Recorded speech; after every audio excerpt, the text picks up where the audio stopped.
Paizinho, eu peço a Ti nessa hora, Tu abra os olhos do entendimento dos meus irmãos, que Tu destape agora todo o ouvido espiritual, para que a Tua palavra possa entrar, Senhor, e penetrar o coração, a alma, o espírito, a mente, e trazer frutos para Ti, Senhor.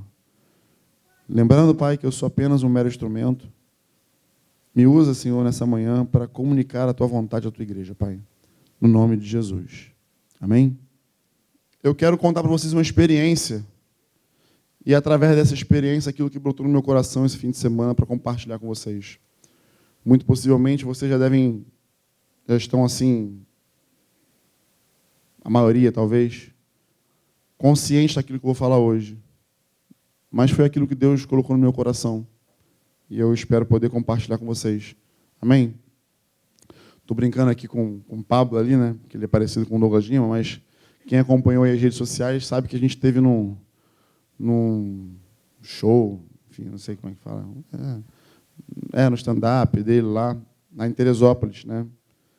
Minha esposa uma vez havia comentado comigo que tinha um desejo de ir lá, de um dia, ir num show dele. E como eu não sou um cara assim romântico, né? Não sou um cara que dou flores, né? Não fico dando presentes e tal, eu resolvi fazer uma surpresa assim e levá-la, né? Nunca tinha pensado antes, porque imaginava que o valor do show deveria ser assim, o olho da cara, mas até que não é o olho da cara, não. Até que a gente pagou lá, foi R$60 por pessoa, a gente parcelou em 12 vezes sem juros e vamos que vamos. Né? Mas eu quis agradar minha esposa, fazer uma surpresa para ela, né? Mas acabou que um programa que era eu e ela, foi eu, ela, Camila e Edson, Michele, Diego, e no fechar das portas entrou Samuel e Bea, né? A gente pôde, então, desfrutar de um tempo muito bom de comunhão lá, né? E participar lá do evento.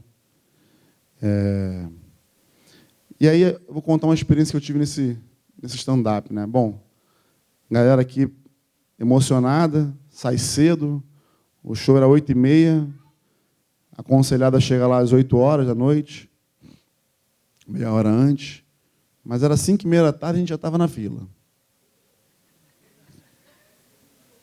Não preciso nem dizer que nós fomos os primeiros a chegar, né? E aí, Camila e Edson foram para o evento da Sofia, chegaram também, a gente já estava lá guardando lugar. Michele, Ana Paula e Bia fazendo amizade assim, como se já estivesse ali na fila há séculos, pessoas conhecidíssimas. Bom, enfim, fomos os primeiros também a entrar no teatro lá, no espaço. E aí a galera, não, vamos sentar aqui na frente, na frente dele. Falei, pronto. Ele vai perguntar alguma coisa, vai querer que participe, esse negócio não vai dar certo. Qual foi a primeira coisa que pensaram? Que a galera que estava comigo pensou? Ele vai perguntar qual é o nome da igreja. E aí eu quero ver você responder qual é o nome da igreja. Vivemos essa experiência, assim. Ele perguntou de fato qual era o nome da igreja. Ai, meu Deus. E a Bea filmou tudo, eu nem vi. Tem um vídeo que vai rolar aí, ela falou, ela está guardando para o certa, porque tem um horário de postar, para poder gerar engajamento, enfim. Mas o que eu vou falar aqui hoje foi derivado dessa experiência, né? Por quê? Porque a primeira coisa que ele perguntou foi qual é a sua igreja, qual é o nome da sua igreja. E nós estamos bem acostumados, aí, os mais antigos principalmente, a lidar com esse tipo de pergunta, né? E aí eu falei, a gente já foi comunidade de Atos, a gente agora é a Igreja Jacarepaguá, e é isso aí, né? Não, amado, não dá para fugir essa pergunta, né? Assim, responder aquilo que a gente de fato crê, né? E aí eu falei, falei para ele assim, o nome da igreja para a gente não importa. Eita. Falei, porque a gente crê que onde há 2 ou 3 no nome de Jesus, ele está presente, ali a igreja está. Aí pronto, né? A gente já vai dando pano para manga, né? Aí quando ele foi crescendo assim meio que na conversa, né? Fazendo piada, eu falei, qual é o nome da igreja de Jesus? Perguntinha simples, né? Na Bíblia, qual é o nome da igreja de Jesus. Aí deu um nó na situação, né? Aí deu uma tela azul no irmão, entendeu? E aí, bom, por fim ele chamou a gente de igreja cigana, entendeu? Porque ele não entendeu nada, entendeu? E depois não quis voltar mais para brincar com a gente ali, pelo menos, entendeu? Porque ele ficou meio sem entender quem a gente era, entendeu? Mas isso me chamou a atenção para uma coisa, né? Algo muito corriqueiro entre nós. O que é a igreja? Muitos de vocês que estão aqui, eu sei que sabem dessa resposta. Outros sabem por osmose, porque ouvem tanto alguém dizer que já está falando. Mas, definitivamente, verdadeiramente, o que é a igreja? Eu quero ler para vocês um trecho do livro de Francis Chan, chamado Cartas à Igreja. No primeiro capítulo, logo no início, ele fala isso aqui. Francis Chan é o autor do livro que nós lemos aí recentemente, Multiplique, né? Ele fala assim: eu quero que você preste bem atenção no que eu vou ler, para que você possa mergulhar nessa perspectiva dele aqui, daquilo que ele fala. Ele fala assim: imagine-se abandonado em uma ilha deserta, acompanhado de nada mais do que uma Bíblia. Você não tem nenhuma experiência com o cristianismo, e tudo o que vier a saber sobre a igreja resultará da leitura que fizer dessa Bíblia.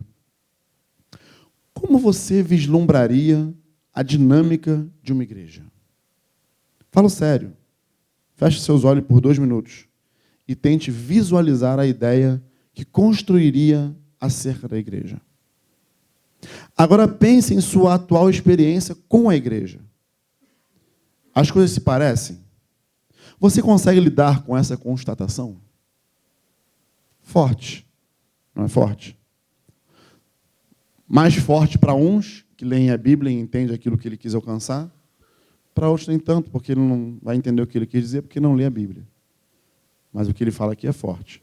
Tão forte que lá no show do amigo, eu não queria nem falar o nome dele, porque está sendo transmitido, né? Mas acabei, o Pablo está ali na minha frente, não teve como, foi inevitável. Ele brincando, né? Assim, o show, de certa forma, é muito bacana, eu recomendo, é bem legal. Mas ele brincando assim, mirou num casal que veio de BH. E aí perguntou de onde era, mesmas perguntas, de onde era, qual o nome da sua igreja, tarará, eles respondendo e tal. E a igreja é pequena, é grande, é média, é o quê? Não, é pequena, tem 50 mil membros. Oxe, nós somos o quê então, hein? Somos um micro-organismo? Aí, não, mas de onde? Não, a gente faz parte dessa denominação tal aqui, que tem 50 mil membros, e dela, a nossa é 7 mil membros. Tá, e vocês são o que lá? Vocês fazem o que lá? Foi exatamente esse o silêncio. Estão lá há quanto tempo? Tantos anos. Desde que nasceram. Desde que nasceu. É como se a Ana Júlia, né, tivesse, sei lá, uns 30 anos. A Ana Júlia teve o privilégio, Ana Júlia, Estela, Maísa. Essa geração teve um grande privilégio de nascer nesse meio aqui, no meio da igreja. É um privilégio. E aí, desde que nasceram, e tipo assim, fazem o quê? São o quê lá? Nada. Nada. Não vai no chão, não fica na recepção, não ora por ninguém, nada. Nada. Não faz nada. Só chega, senta na poltrona, ou na cadeira, ouve, levanta, vai embora. Muito triste. E eu até percebi que o irmão da comédia lá mandou essa assim, mas mandou na canela, entendeu? Com ar de piada, de brincadeira, mas não sei se foi só eu que percebi. Vocês perceberam também, não? Deu uma... Tipo assim, faz alguma coisa, meu filho. Não é ser consumista, não, pô. E essa perspectiva de Francis Chan, aqui, que ele fala no livro dele, nos coloca, no mínimo, para pensar. Porque o ser humano, nós, somos facilmente envolvidos no meio em que a gente vive. Facilmente. Se nós não tivermos uma disciplina, se nós não tivermos foco naquilo que estamos fazendo, nós facilmente nos perdemos no meio do caminho. Facilmente. Somos envolvidos pelo meio em que vivemos. Se você é tirado daqui e vai, sei lá, para a Europa, para um país com costumes diferentes do nosso, e você passa lá 10, 15, 20 anos, tem pessoas que até não conseguem muito. O primo da Ana Paula está lá na Espanha já, pelo menos há uns 20 anos, que eu saiba, e ele vai falar o português e ele já não, arranha um pouco, é meio esquisito. Por quê? Porque o lugar em que ele vive, a língua que ele fala, já não é mais a língua aqui, então ele já se ambientou. Então nós somos assim. Se nós não tivermos foco, nós não soubermos aquilo que nós estamos fazendo, a gente se deixa envolver pelo meio que a gente vive. Né? E quando eu paro para olhar aquilo que Francis Chan fala aqui, quando eu olho para a Bíblia e vejo a definição, o significado, o propósito de igreja, eu vejo que nós estamos um pouquinho aquém daquilo que a Bíblia fala a respeito de igreja. Mas o que é a igreja? Vamos lá.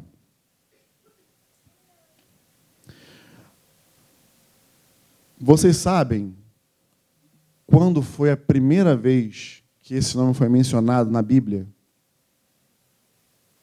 Alguém sabe? Alguém chuta? Vamos participar para você não dormir?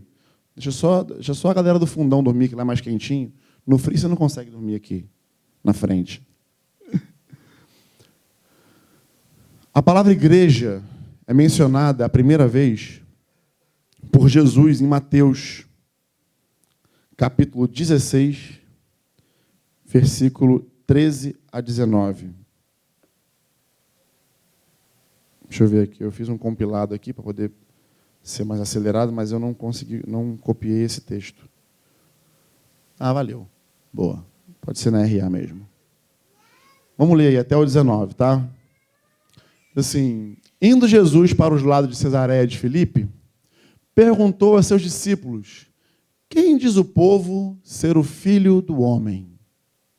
E eles responderam: uns dizem João Batista, outros Elias, e outros Jeremias ou algum dos profetas.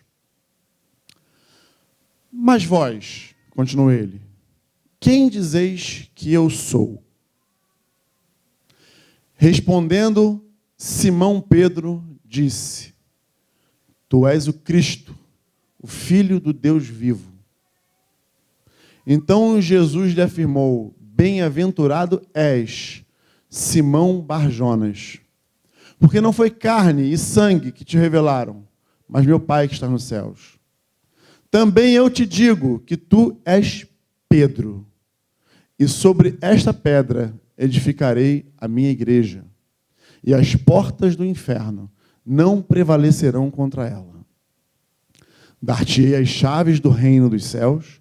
O que ligares na terra terá sido ligado nos céus, e o que desligares na terra terá sido desligado nos céus.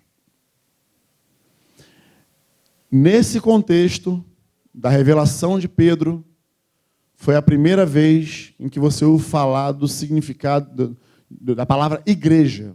Volta para mim aí, Stephanie, acho que no versículo 17.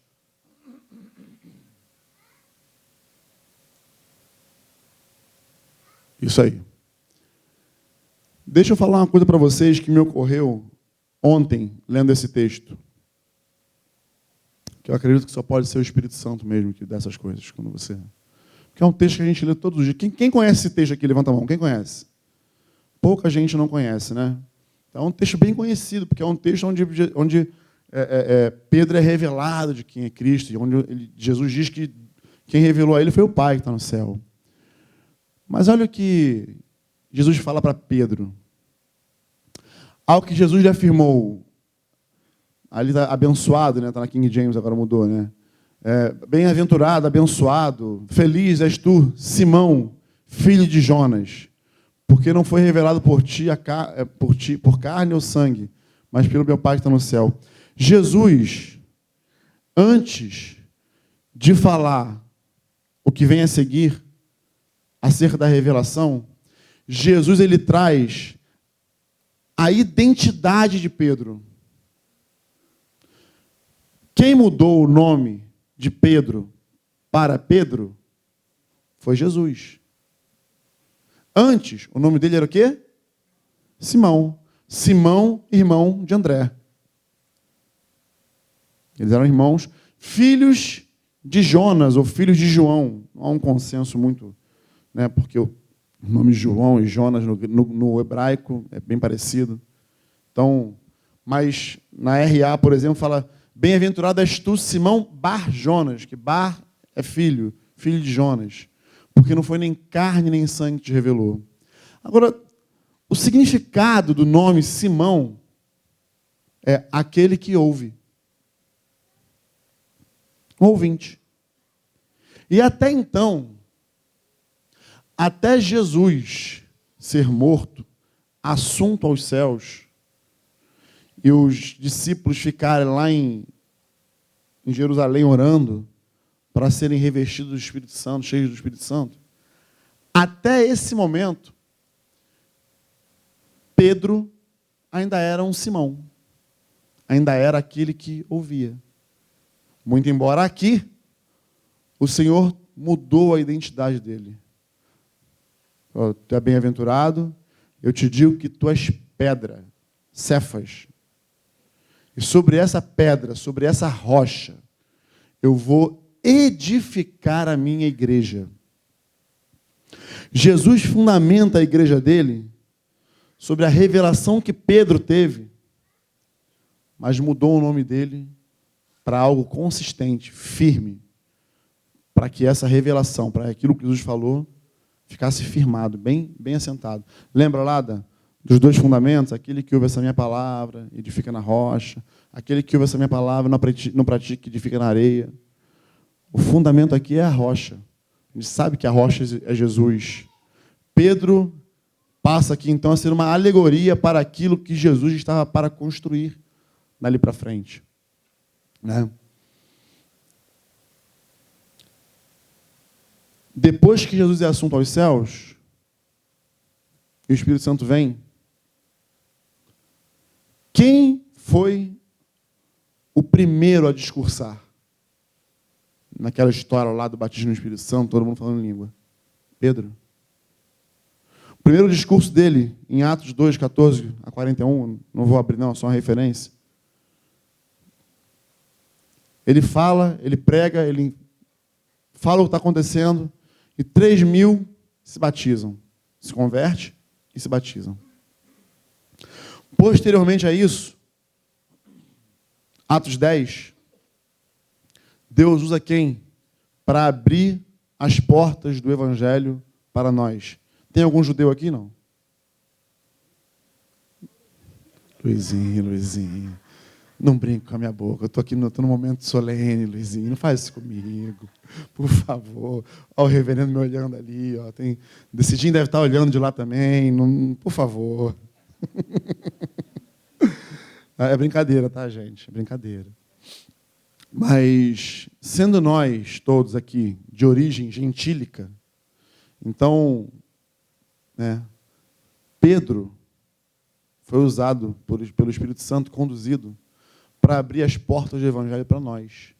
Embora Paulo é o conhecido apóstolo aos gentios, que foi Paulo quem mais ensinou e falou para a gente como nós, né? Falou para os judeus também, mas ele foi aos gentios, né? Pedro foi quem abriu essas portas lá com o centurião Cornélio, né, em sua casa. E a partir de então nós tivemos acesso a tudo isso que nós vivemos hoje.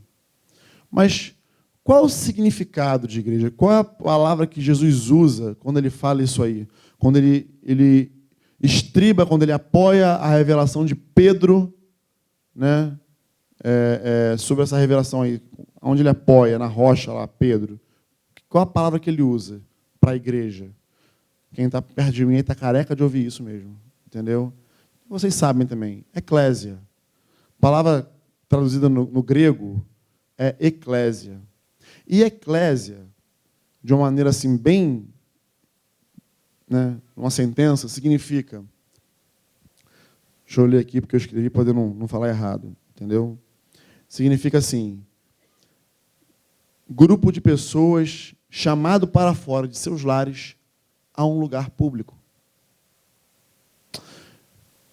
Aí, quando você pega só a definição daquilo que Jesus chamou de igreja,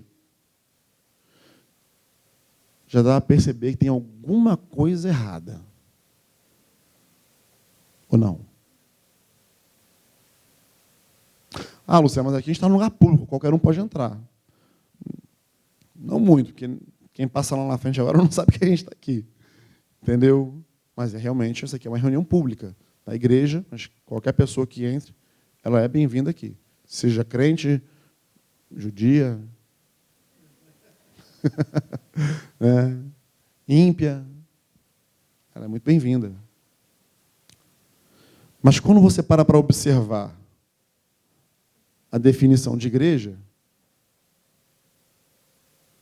há alguma coisa fora do normal, porque nos dias de hoje, o que tem sido mais importante, e talvez, quando eu falo a palavra igreja, se você falar lá fora, talvez aqui olhando assim, não. Mas se eu pergunto assim, o que é igreja? A pessoa vai ali fora, na ladeira aqui da freguesia, aqui atrás, vai apontar ali, ó. Aquilo ali é uma igreja. O senso comum das pessoas é de que igreja é um prédio. Uma construção. Nem vou falar prédio, porque a Bíblia também até nos fala sobre edifício, né? Que nós somos o edifício de Deus. Mas um prédio construído de tijolo, concreto, de argamassa. Ao longo do tempo, o significado que Jesus atribui à igreja se perde para, ao invés de uma pessoa, um lugar. E aí, tudo que você imagina acerca do que igreja está atribuído a um lugar. De preferência com uma placa na porta, denominando ela. E foi interessante porque o Amaro do show lá falou, então, o que vocês têm contra a Assembleia? É tão interessante a maneira de nós explicarmos a igreja, vivermos ela, que gera um parafuso na cabeça das pessoas.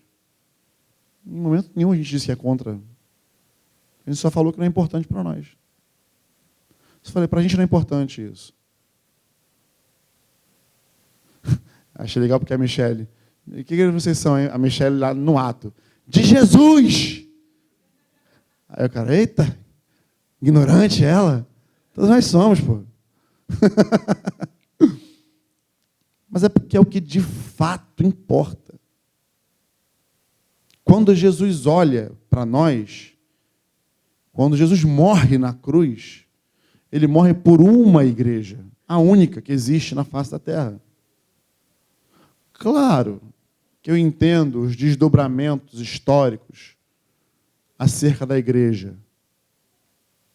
Há muito tempo atrás, o imperador se converteu, e aí há uma divisão de divisões, que ele, na verdade, se converteu porque o povo cristão cresceu muito, então ele queria se aproveitar daquilo. Outros dizem que ele se converteu, mas aí a mãe dele trouxe todos os deuses pagãos para dentro do templo, aí a igreja católica, enfim. Aí a história vai se desenrolando e tudo mais. Mas é a história. A nossa bússola, aquilo que nos conduz, historicamente, tem que ser a Bíblia. Opa, peraí, isso é um tablet. Tem que ser a Bíblia. Tem que ser a palavra de Deus. Aquilo que norteia a nossa vida sempre será a Bíblia. Tem uma galera nova chegando aí para o nosso meio, né? Então, na quinta-feira passada, eu estava falando sobre o que é discipulado, né? E aí eu estava falando assim dos níveis que nós andamos: palavra, conselho, opinião, né? E aí a opinião, numa boa, a minha opinião pouco importa. A opinião. O que vai importar de fato? O que a Bíblia diz. O que a Bíblia diz importa. O que a Bíblia diz a meu respeito, a teu respeito. O que a Bíblia diz a respeito de Deus. Isso importa muito, porque é isso que vai definir a nossa caminhada. É isso que vai nos conduzir no nosso caminho. Então, a Bíblia importa. Mas a nossa maneira de conduzir, de se comportar e de enxergar e de entender a igreja, traz conflito lá fora. As pessoas não entendem. Muito no início, nós éramos, quem não nos conhecia, e éramos pequenos, bem pequenininhos, né? Nós éramos menor do que nós somos hoje. Nós não éramos 7.000 nem 50, entendeu? Nós éramos 30, sei lá. E aí, imagina, um grupo de 30 pessoas que fala que não tem nome, mas fala que é a igreja de Jesus. Quem vem de fora, isso é uma seita. Isso aí não é de Deus, não. Está fora. Mas por quê? Porque a igreja, de um modo geral, historicamente, acabou tomando a forma daquilo que o mundo atribuiu a ela, como ela deveria ser como igreja. O que é igreja? É uma construção onde você reúne as pessoas, onde você vai lá dentro, assiste alguém falando alguma coisa a respeito da palavra. Depois que esse tempo termina, você levanta e vai para a sua casa. Não é assim. Não é dessa forma. Por quê? Porque a igreja tem uma identidade. Esse grupo de pessoas que são chamados para saírem dos seus lares, do seu conforto, né, para ir a um lugar público, se reunir num lugar público, uma assembleia de pessoas num lugar público, tem um motivo, tem um objetivo, tem um porquê.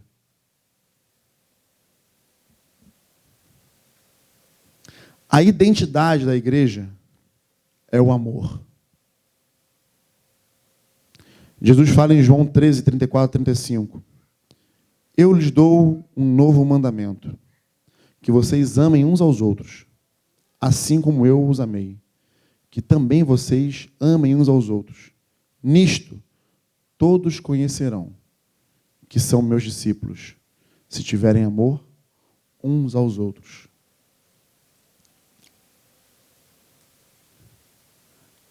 A maneira pela qual eu e você somos reconhecidos, somos diferenciados, é através do amor. Isso é que nos identifica. Nós não podemos ser intolerantes com as pessoas, nós não podemos ser grosseiros com as pessoas, nós não podemos ser... não podemos, temos que amar. Não estou dizendo que a gente não tem que ser intolerante com o pecado. Não é isso. Não estou dizendo que a igreja aceita qualquer coisa. Também não é isso. Mas o que Jesus quer dizer aqui é que o amor nos definiria. E que tipo de amor é esse? Que amor é esse? É o amor que se doa, é o amor que se sacrifica, é o amor que realiza algo sem esperar nada em troca. É o amor que, mesmo quando sofre a injustiça, está em paz, está em Deus. É o amor que, mesmo quando sofre perseguição, está tranquilo. É o amor quando é injuriado, caluniado, não retribui, não se vinga. É o amor que não retribui o mal com o mal, mas suporta o mal e retribui o mal com o bem. É para isso que nós fomos chamados. É assim que nós somos identificados como igreja. Nós não precisamos de uma placa para isso, para dizer. Não precisamos. Porque na época de Jesus não tinha. Não existia. É por isso que essa pergunta é muito capciosa. E eu gosto de responder, quando me perguntam o nome da minha igreja, com esse tipo de pergunta. Dependendo de quem é, se a pessoa quiser tá tirando uma onda com a minha cara, entendeu? Aí então vamos para a Bíblia, né? Vamos para aquilo que todo crente tem que saber. Vamos para a Bíblia. Qual é o nome da igreja de Jesus? Alguém aqui me responde? Alguém aqui seria capaz de me responder o nome da igreja de Jesus na Bíblia? Ela é o quê? Qual é, amados, o nome da igreja? Ó, isso é tão complicado que eu já ouço entre nós que alguns de vocês fazem parte da igreja no Quality. O Uziel lutou tanto para a gente tirar o nome Comunidade de Atos de nós. Foi, Uzi.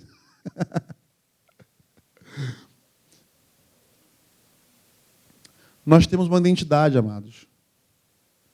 E aí nós colocamos aqui o nome assim para poder facilitar a vida. Igreja em Jacarepaguá. Por que igreja em Jacarepaguá? Porque nós somos a igreja que se reúne no bairro de Jacarepaguá. No vídeo que a Bia fez lá, vocês vão ver, que eu falo com um rapazinho assim, ó, nós reunimos a igreja num cinema, no Quality Shopping, na freguesia.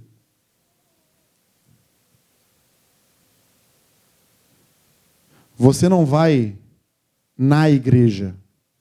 Você é a igreja. É esse tipo de coisa, é esse tipo de entendimento que a palavra que Jesus utiliza com Pedro, que ele quer que nós tenhamos. Mas se nós aqui hoje, aqui entre nós, e eu estou falando para pessoas que entendem o que eu estou falando, talvez um visitante não possa estar, esse cara é meio maluco, é meio doido, nunca ouvi isso falar na Bíblia, nunca ouvi isso aí. Mas a grande maioria que está aqui hoje, e eu conheço vocês, sabem que o que eu estou falando não é nenhuma novidade. Quem nunca ouviu isso aqui? Nunca. Quem nunca ouviu? Pode levantar a mão. Ah, que bom, todo mundo já ouviu. Então, podemos orar em nome de Jesus.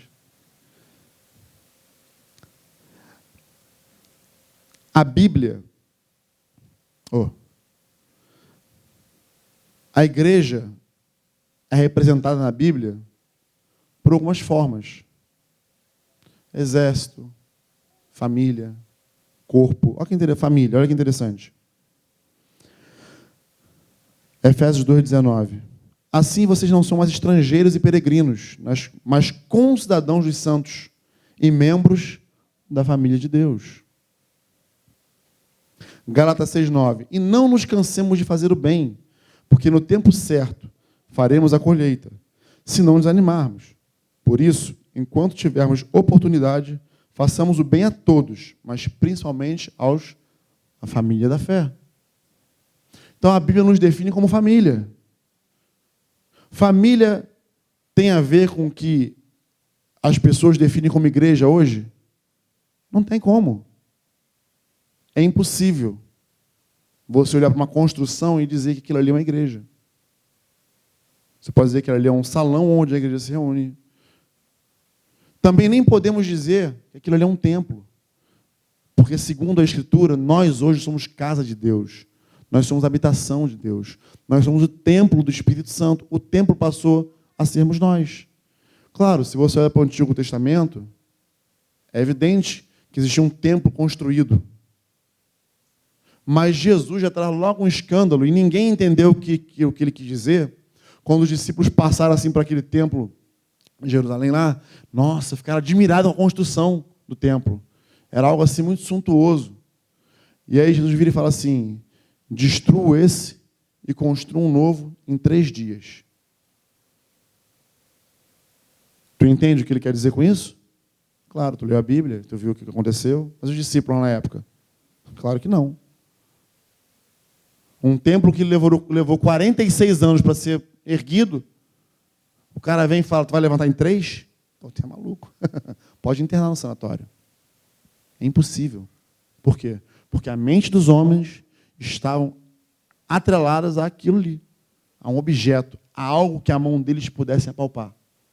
Não é assim nos dias de hoje. Quando Jesus morre e ao 3º dia ressuscita, ele então ressurge, fazendo alusão a esse templo que somos nós hoje.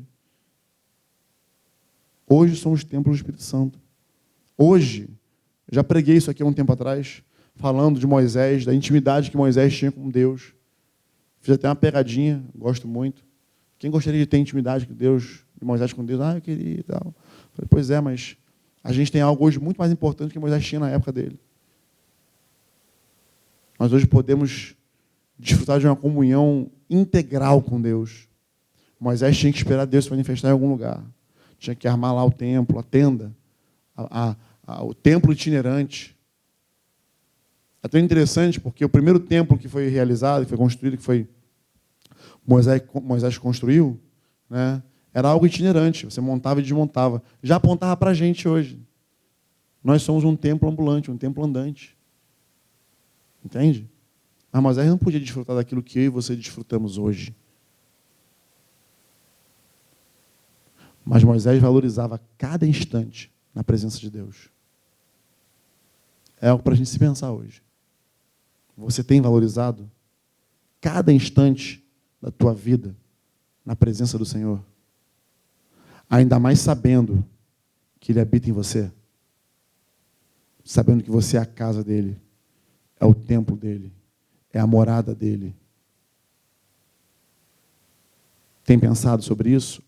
Ou tem apenas vivido igreja de um modo simples e comum?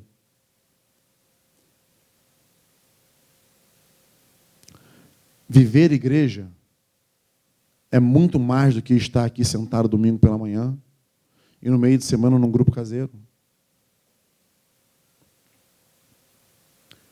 A Bíblia também nos define como corpo. Olha que interessante que Efésios fala aqui, ó. Efésios 4:11 diz assim: Ele mesmo concedeu uns para apóstolos, outros para profetas, outros para evangelistas e outros para pastores e mestres, com vistas ao aperfeiçoamento dos santos, para o desempenho do seu serviço, para a edificação do corpo de Cristo, até que todos cheguemos à unidade da fé e do pleno conhecimento do Filho de Deus, ao estado de pessoas maduras, à medida da estatura da plenitude de Cristo, para que não sejamos mais como crianças, arrastados pelas ondas e levados de um lado para o outro, por qualquer vento de doutrina, pela artimanha das pessoas, pela astúcia com que induzem ao erro, mas seguindo a verdade em amor, cresçamos em tudo naquele que é a cabeça, Cristo, de quem todo o corpo, bem ajustado e consolidado pelo auxílio de todas as juntas, segundo a justa cooperação de cada parte, efetua o seu próprio crescimento para a edificação de si mesmo em amor. Sabe quem falou isso aqui? Sabe quem escreveu isso? Ai, gente, sério. Paulo. Paulo era médico? Era um anatomista por natureza? Será que ele já tinha aberto alguém, feito alguma cirurgia para poder entender daquilo que ele falou aqui? Porque olha a precisão cirúrgica com que Paulo nos define. O assunto dele é sobre ministério. É sobre serviço. Porque ministério fica bonito, né? Qual é o teu ministério? Serviço. É para servir. Qual é o teu serviço?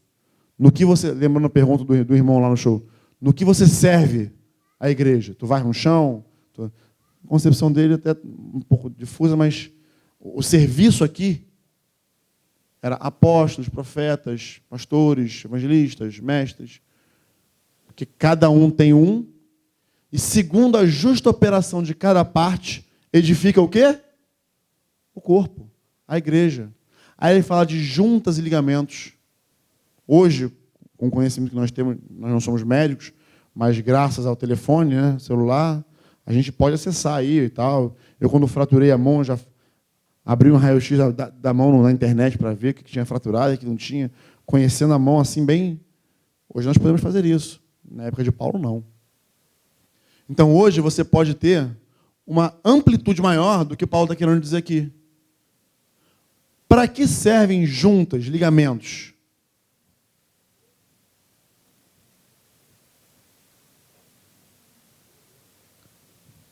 Não sou médico, não, mas vamos lá. Carlinhos estudou isso aí. Depois, Carlinhos, tu me ajuda aí. Ó, uma junta, uma articulação. Aqui dentro tem ligamentos que me permitem, então, estabilizar esse movimento e me permitem caminhar. Paulo está atribuindo essa figura a nós.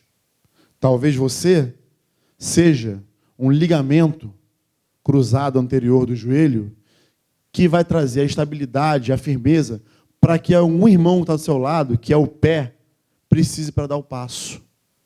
O que Paulo está querendo dizer é que nós dependemos e necessitamos e precisamos uns dos outros. Se você quer se parecer com Jesus, se o teu alvo, o teu objetivo é se parecer com Ele nessa terra e fazer a vontade dEle aqui, você não faz sozinho. Você pode ser a pessoa mais sábia desse mundo. Você pode ler a Bíblia todo ano, todo dia, toda vez, o tempo todo. Mas sozinho, tu não vai a lugar nenhum. Lugar nenhum. Porque nós precisamos uns dos outros para crescer. Para esse corpo ficar malhado, sarado, forte, é uns dos outros. Não há outro caminho. Então, se você não quer se relacionar, se você não quer se doar, se você não quer que as pessoas se relacionem contigo, você faz parte, você está conectado a pessoas erradas. Porque foi para isso mesmo que Jesus nos chamou, para nos relacionarmos, conhecermos uns aos outros, amarmos uns aos outros, suportar uns aos outros, perdoar uns aos outros. A Bíblia é cheia de mutualidades. Uns aos outros? Tem muito. Orar uns pelos outros. Abençoar. Como é que você vai orar por alguém se você está sozinho?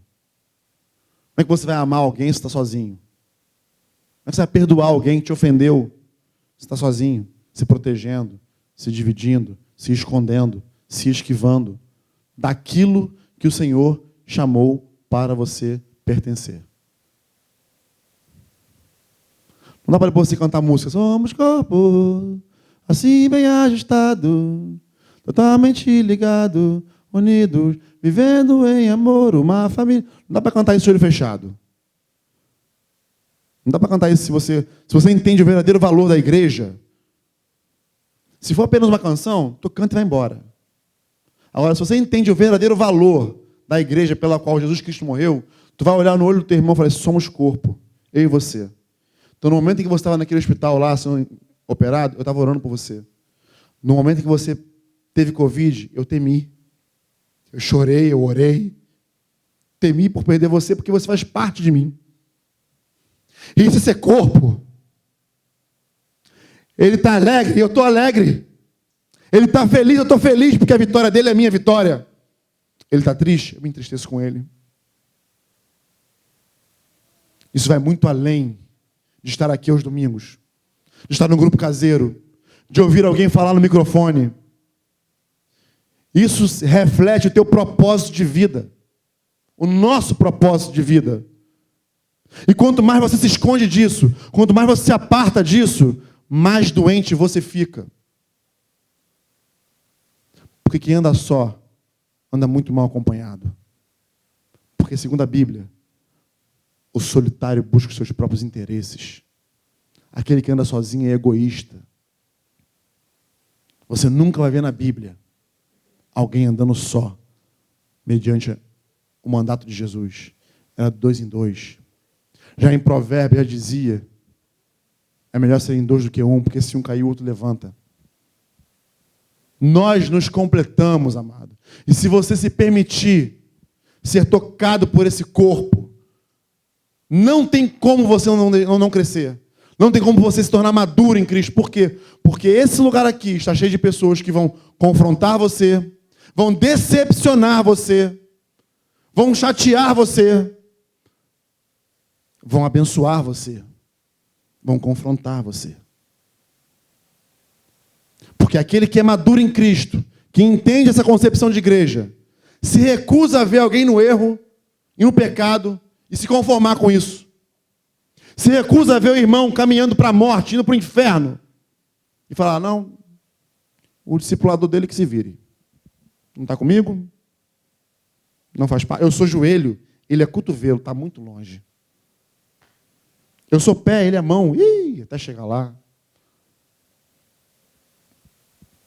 Se em algum momento você tem uma atitude dessa, eu posso afirmativamente falar assim, você é um Caim, que com a cara mais deslavada, olhou para Deus e falou, acaso eu sou o guardador do meu irmão? Por um acaso eu sou babá dele para ficar olhando para onde ele vai, o que ele faz?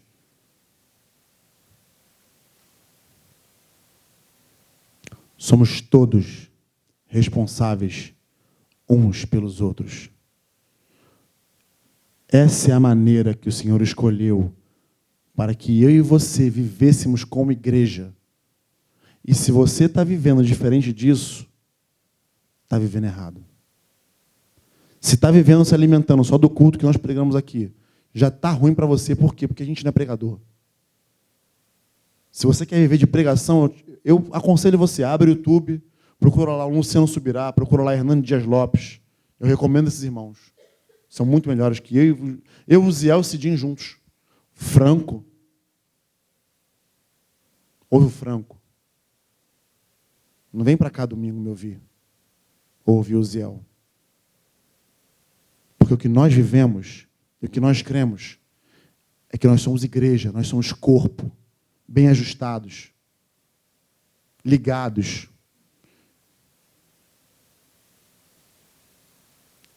Eu olho, por exemplo, aqui e vejo, tem irmãos faltando. Onde eles estão? O que eles estão fazendo? Será que está tudo bem? Ah, mas aí é se meter muito na vida. Meu Deus do céu. A gente se mete mesmo.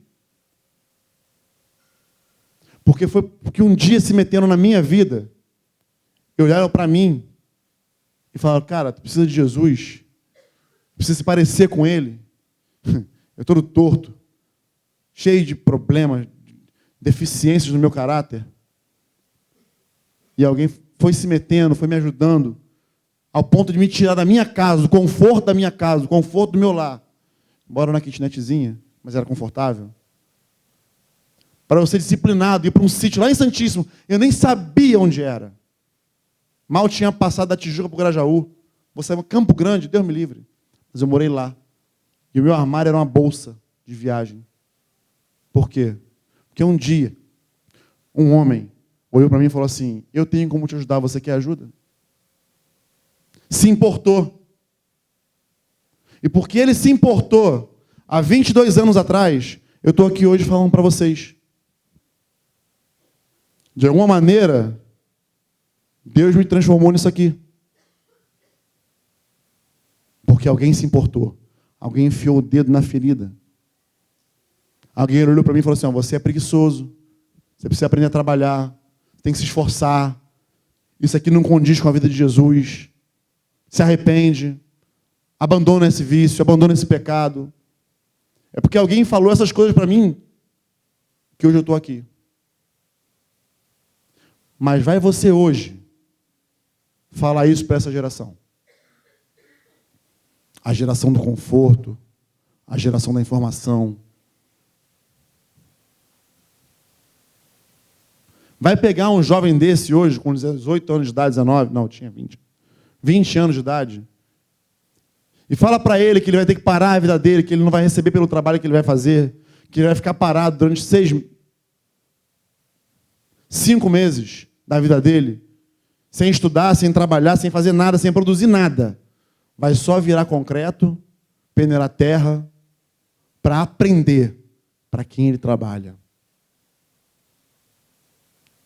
Para você ver a resposta que você recebe hoje.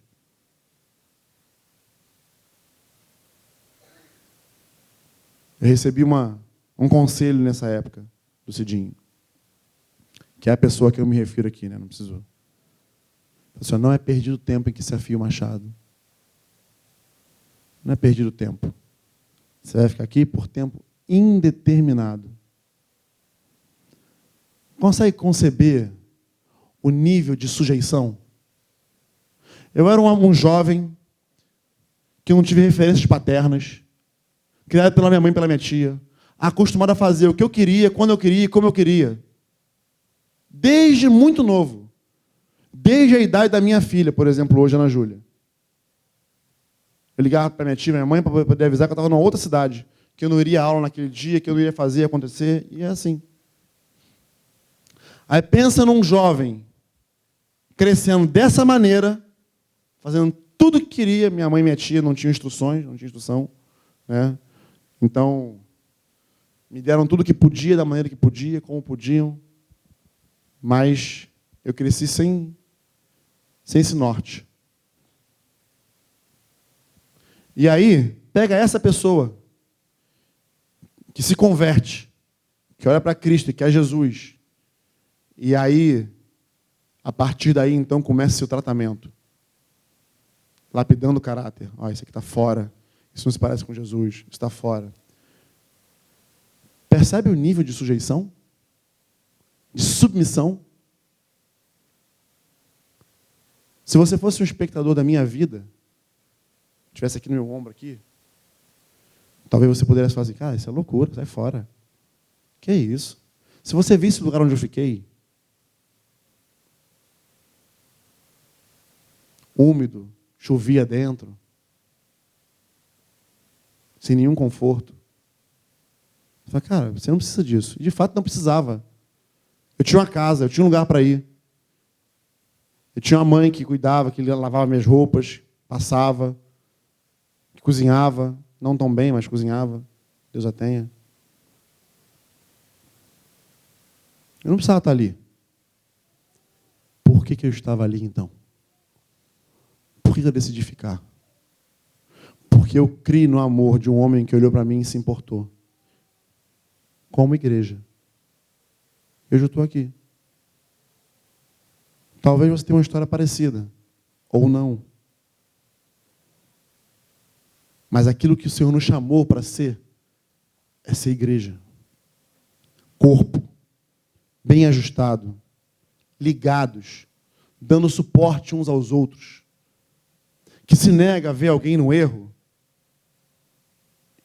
e fica parado, quieto.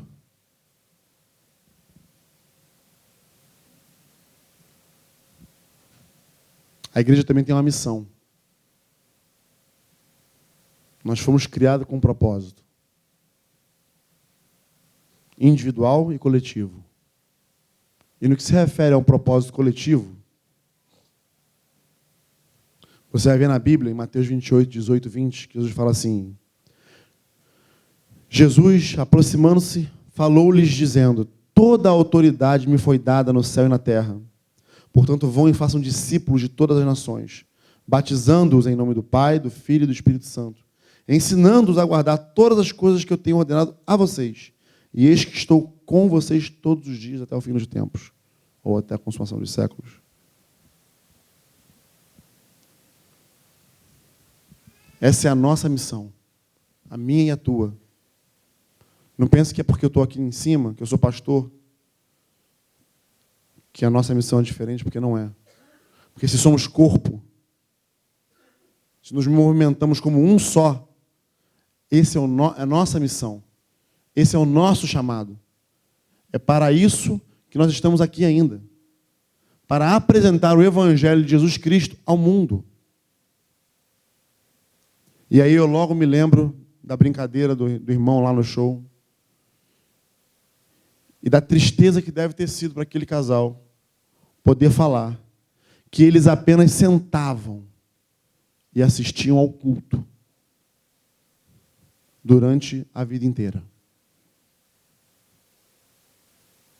Não os culpo, de verdade, porque talvez eles não tenham esse entendimento. Talvez eles nunca tenham sido ensinados dessa forma. Talvez sequer tenham parado para atentar naquilo que a Bíblia fala acerca disso. Mas você não. Você está aqui hoje. E eu estou falando para você. Não há mais como. Pelo menos a partir do dia de hoje, você viver como se você fizesse parte da igreja do Quality. Porque no dia que nós saímos daqui, se um dia Deus nos tirar daqui, Ele pode fazer isso. A gente deixou de ser igreja? Se a gente não tiver um salão para fazer um culto? Nós deixamos de ser igreja, amados? Nós não dependemos de um lugar como esse para sermos igreja. Ele é importante? É, claro que é. Eu não desprezo isso. Mas ele não é fundamental. Ele não é o fundamento da igreja. Qual é o fundamento da igreja? É a rocha, é a pedra, é Jesus. Tu és Pedro. E sobre essa rocha eu vou edificar, eu vou construir a minha igreja com um propósito. E as portas do inferno não prevalecerão contra ela. Tem gente que durante muito tempo entendeu que a igreja estaria isolada, fechada, trancada, como um forte, e o inferno não iria prevalecer. Mas se você ler esse texto com atenção, eu já falei sobre isso também, você vai entender que as portas do inferno é que não prevalecem contra a igreja. Então, um grupo de pessoas chamados para fora de seu lar, do conforto do seu lar, para se reunir publicamente, ele também tem a missão de enfiar o pé na porta do inferno e saquear todo mundo que está lá. É por isso que Jesus fala assim: eis que vos envio como ovelhas em meio a lobos. Que pastor é esse? Que envia ovelhas para meio de lobos, sabendo que o lobo é um predador natural das ovelhas? Só que tem uma coisa. Jesus não fala assim: eis que eu te envio como ovelha. Ele, quando enviou, ele enviou o rebanho. E enquanto nós estivermos juntos como rebanho, o lobo nos olha como um animal muito superior a ele. Então ele não nos ataca. Agora, quer ser presa fácil de um lobo? Se desgarra e fica sozinho. Se destaca. Fica só. Para você ver o que te acontece. Eu não estou jogando praga e maldição não, tá, amados? Em nome de Jesus. Estou falando só do Discovery Channel. Entende? Mas não quer dizer que isso não se reflita na nossa vida espiritual. Então, se você está longe, está distante, se teu discipulado não flui, não funciona, você precisa urgentemente, mais do que urgentemente, rever as suas questões como igreja. Se você não está relacionado, se você não faz parte, reveja. Reveja. Porque nós somos corpo, nós somos família, a nossa identidade é o amor. A nossa missão é ir anunciar e pregar e fazer discípulo. É bem específico, é bem claro. Não é fazer crente, não é fazer primos do Evangelho, não é fazer simpatizantes do Evangelho, é fazer discípulos. E fazer discípulo é algo que te envolve. Charles Swindoll, ó, gastei muito agora. Carlinhos, fica tranquilo. WhatsApp aí, ó. É um escritor inglês, eu gosto muito dele. Inglês não, americano. Ele escreveu uma série de livros, Heróis da Fé. Não é o livro Heróis da Fé, não. É uma série de personagens bíblicos, né, que ele intitulou Heróis, né, da Fé. E num deles, ele fala do livro de Davi, ele escreveu um livro sobre Davi, e ele fala assim, eu anotei, olha que coisa interessante, só um parêntese, né, aqui, uma janelinha. Nessa época, eu tinha o hábito de trazer um caderno e uma caneta. Carlinhos é velho dessa época também, ele lembra? Entendeu? Te peguei hoje para Cristo, né, filho? É que a Natália não está aí, está sozinha, aí. Mas eu sou da época em que eu anotava tudo aquilo que o pastor pregava lá na frente. E não só o que ele pregava, mas se eu estava lendo um livro, eu anotava aquilo que falava comigo. E é interessante como essas coisas marcam e fixam. Pelo menos para mim, funciona dessa forma, né? Elas fixaram em mim. Que eu decorei, eu gravei a fala do trecho do livro. Que ele fala assim, que a conversão de uma alma é um milagre instantâneo. Mas a preparação de um santo, ela dura para sempre. Cara, que frase. Porque eu pude, no grupo caseiro, quando estava falando de discipulado, eu pude expor o caso de Diego e Michele, que estão com a gente há 8 anos, 9 anos. O tempo passa, né? Mas usei eles como exemplo, igual estou pegando o Carlinhos aqui hoje, né? Mas peguei eles como exemplo no grupo e falei desde o início da caminhada deles, de como nós nos conhecemos, que foi através de Pablo, de como as coisas foram acontecendo, da briga que eu fui apartar porque ele sentou a mão na orelha do cara lá que foi falar lá do lava-jato dele lá, pegar ele, aquele gorila enorme ali, e falar, vamos lá, pedir perdão para o cara, se humilhar, e se ele der na tua fuça, tu vai ter que dar outra face. Graças a Deus a gente não achou o cara, acho que o cara viu pelas câmeras que a gente estava indo, né? Então ele meteu o pé antes. Eu falei, meu Deus, como é que vai ser esse negócio? De olhar para esses irmãos e falar, olha, vocês não são casados, precisam casar, endireitar a vida de vocês. Mas isso tem 8 anos, 9 anos. E hoje, não hoje, no dia de hoje, mas nesses dias para trás, quem está mais perto pode observar o fruto que esses irmãos estão dando. Estão cuidando de vidas, estão pregando o evangelho, estão trazendo pessoas, estão envolvidos com a igreja, envolvidos com o Senhor, imbuídos na missão. Mas fazer discípulo não é algo simples. Requer dedicação, investimento, tempo, paciência. E eles estão podendo agora desfrutar disso agora, porque tem uma família vindo aí com eles, que eu falei, ó, então é só você olhar para vocês, há 8 anos atrás, então é isso aí, é só replicar agora, vai embora. Só fazer. Igual. Ou parecido, né? Que igual nunca é, mas parecido. Então fazer discípulo não é algo assim, simples. Você ensina, né? Para terminar, concluir, quero deixar uma frase. O Senhor não nos chama, o Senhor nos chama, na verdade, para ser igreja, não para ir à igreja. O Senhor nos chama para ser igreja, não para ir à igreja. Quero trazer um panorama para vocês de como a igreja vivia na época da Bíblia.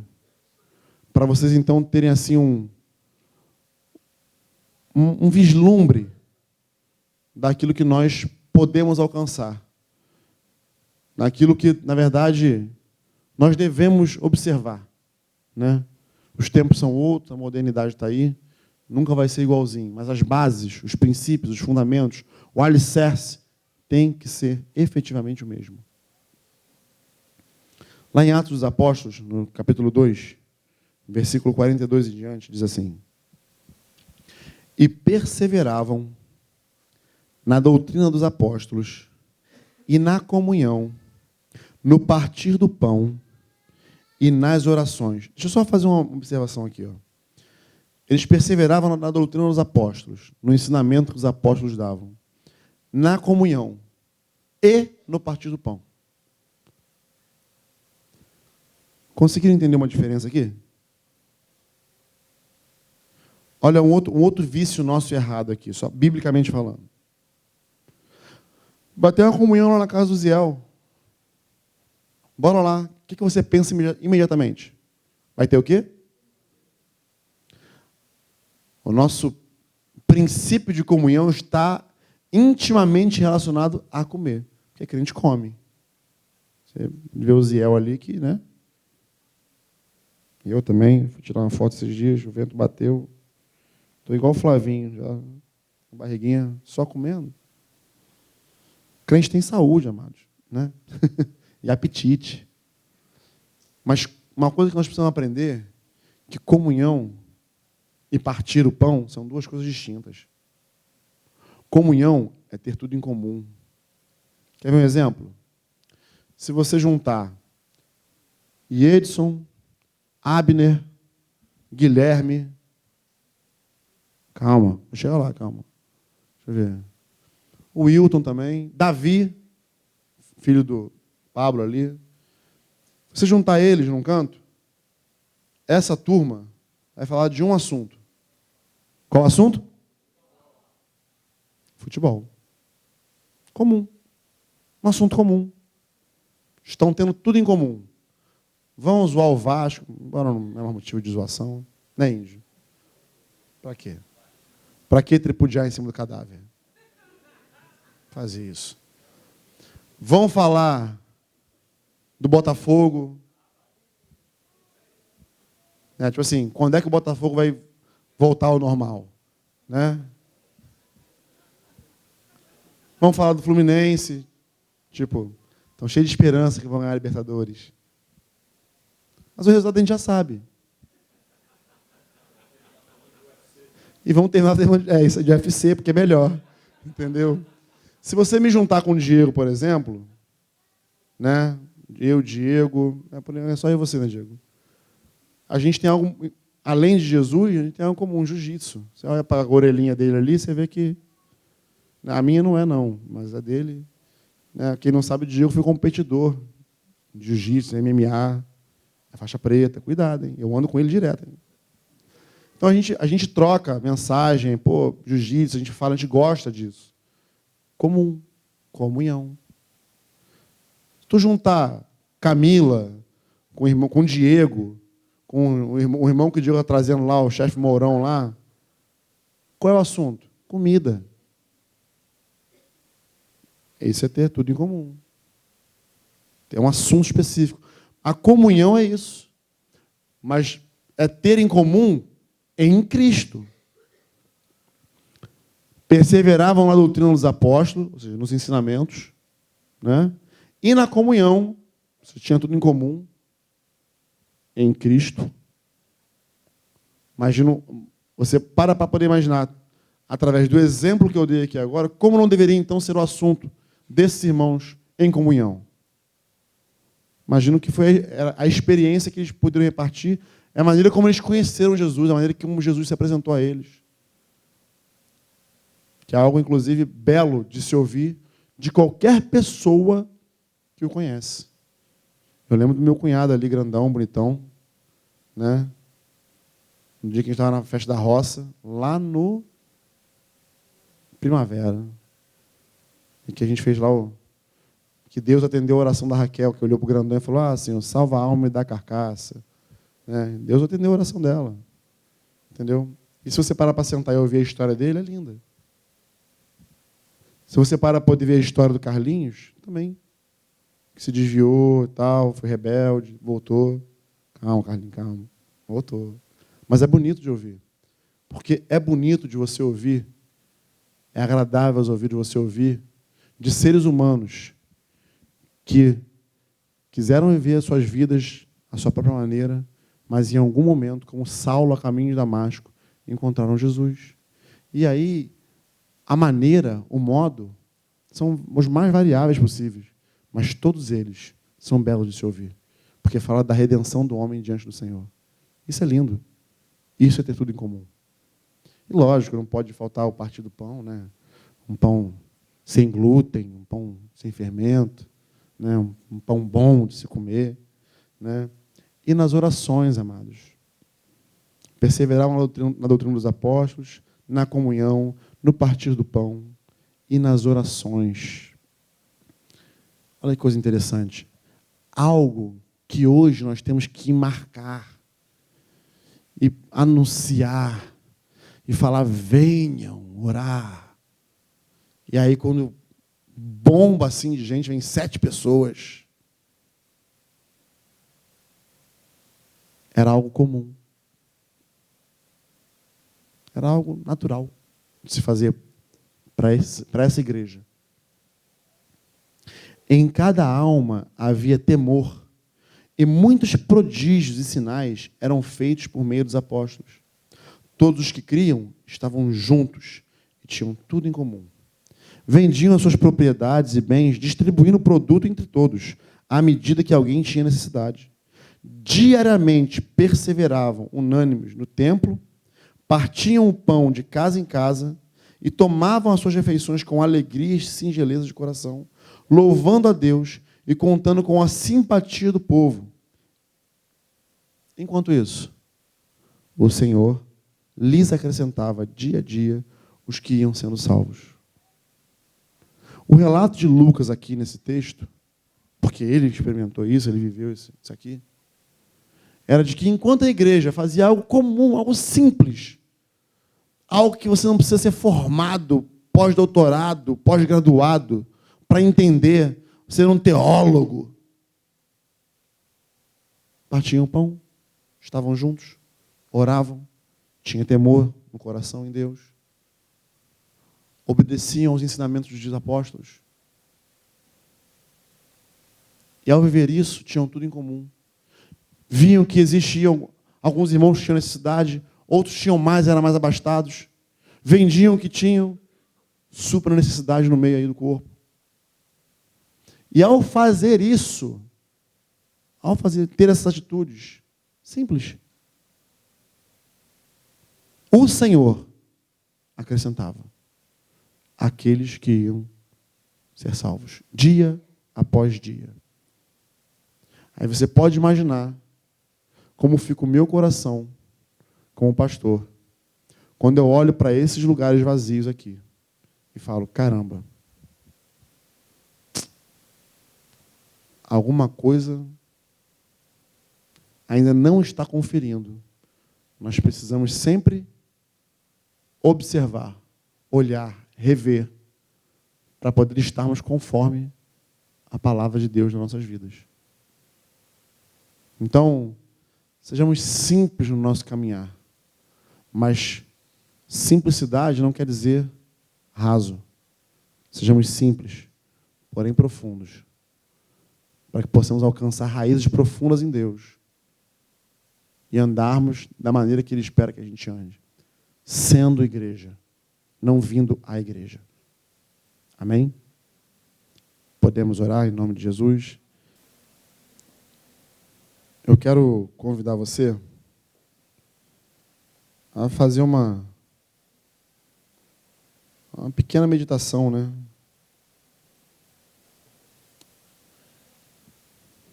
Quando eu começar a orar aqui, vou agradecer a Deus por esse tempo, pela tua vida, mas eu quero reler o meu início aqui com você e eu quero que você pense.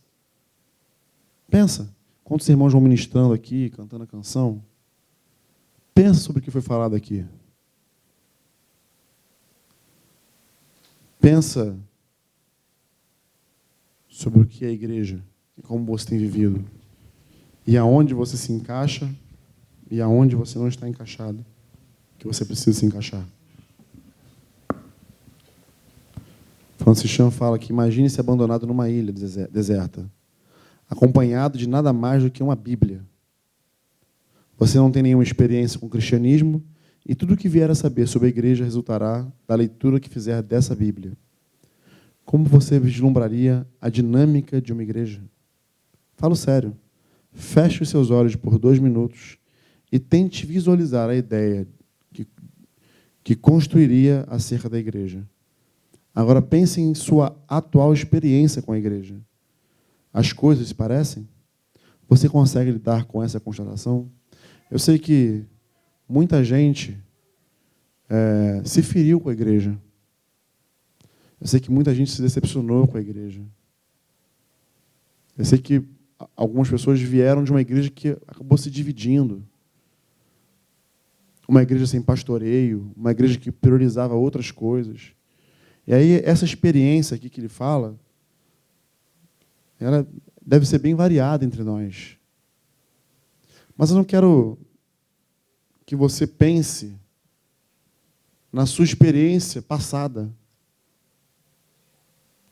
Eu quero que você pense como seria a sua experiência se você enxergasse isso aqui que ele fala e vivesse dessa forma. Como seria para você? Então eu quero te convidar a pensar. E se no meio dos teus pensamentos, se por algum motivo, por alguma razão, o Espírito Santo falar contigo que você está em falta, procura a gente. Procura o Ziel, a mim, teu discipulador, um irmão mais maduro, procura e fala. Não anda de maneira desordenada no nosso meio. Porque todos nós que estamos aqui, pelo menos a maioria, né, nós estamos vinculados uns aos outros. Nós vivemos como corpo, de fato. Eu sei que pode ser que tenha alguém que, com a minha mão, ficou um tempo paralisado, machucado, ferido. Mas isso não quer dizer que Deus não possa curar e restaurar. Mas você precisa de um passo. Você precisa dar um passo em direção ao Senhor. Eu não quero fazer um apelo aqui na frente. Não vou fazer. Eu quero te convidar a pensar sobre isso. E se você perceber o Espírito Santo falando contigo, eu desafio você a nos procurar. Porque você faz parte de mim. Se você está mal, eu também fico mal. Se você está longe, me entristece. Se você está em pecado, eu preciso confrontar você e tirar você desse caminho com o auxílio do Espírito Santo. Porque o meu objetivo é que assim como nós nos vemos aqui agora, nesse lugar, naquele dia, a gente possa estar sentado, uns perto dos outros, sem reservas, no grande banquete do nosso Jesus. Um dia isso vai acontecer, amados. Quer você acredite, quer não. E o que nós fazemos aqui agora, as decisões que nós tomamos aqui agora, vai refletir sobre esse momento eterno. Amém? Feche teus olhos. Vamos orar. Paizinho, muito obrigado pela tua palavra, Senhor. Muito obrigado pela tua vida em nós, Senhor. Nós queremos, Senhor, o que nós queremos sempre é acertar. É tão ruim quando a gente erra o alvo, Senhor. É tão ruim quando a gente pensa estar fazendo algo certo e, na verdade, está tudo errado. Não que esse seja o nosso caso, Senhor. Mas eu sei que nós precisamos olhar para a tua palavra e nos conformar com ela. Tomar a forma dela. Praticá-la. E, Senhor, quando olhamos para a tua palavra, para aquilo que tu define como igreja, como vivê-la, como experimentá-la, acredito, Senhor, que a tua igreja aqui na terra tem vivido de uma forma um pouco diferente. Não que isso tenha atrapalhado os teus planos, Senhor, porque eu sei que tu tem enviado pessoas, tu tem resgatado pessoas. Eu sou uma dessas, Senhor. Mas, Senhor, nos dias atuais, para nós, isso é muito desafiador. Nos ajuda. Nos ajuda a viver igreja na expressão exata dela, Pai. Onde a gente possa, Senhor, amar e ser amado, cooperar e receber a devida cooperação. Possamos desfrutar de relacionamentos sinceros, sem hipocrisia, sem malícia, sem fofoca, sem maledicência. Mas um relacionamento puro e genuíno, aonde tenhamos tudo em comum contigo, Senhor. Aonde possamos aprender uns com os outros, na humildade, revestidos dessa humildade. No nome de Jesus, Senhor, eu te peço agora, de maneira bem particular, que tudo aquilo que eu falei aqui, Senhor, e eu sei que eu sou muito limitado, mas tudo aquilo que eu falei, Espírito Santo, transforma isso de uma maneira no coração dos meus irmãos, que eles possam compreender aquilo que tu quer dizer, Senhor. No nome de Jesus. E que possamos viver os asmos da sinceridade, da verdade, do amor. No nome de Jesus, Senhor. Não permita que ninguém saia daqui sem que tu lhe fale ao coração aquilo que precisa mudar, aquilo que precisa abandonar, aquilo que precisa vencer. No nome de Jesus. Porque somos todos um só. Fazemos parte uns dos outros. É isso que eu te peço hoje, Senhor. No nome de Jesus. Amém.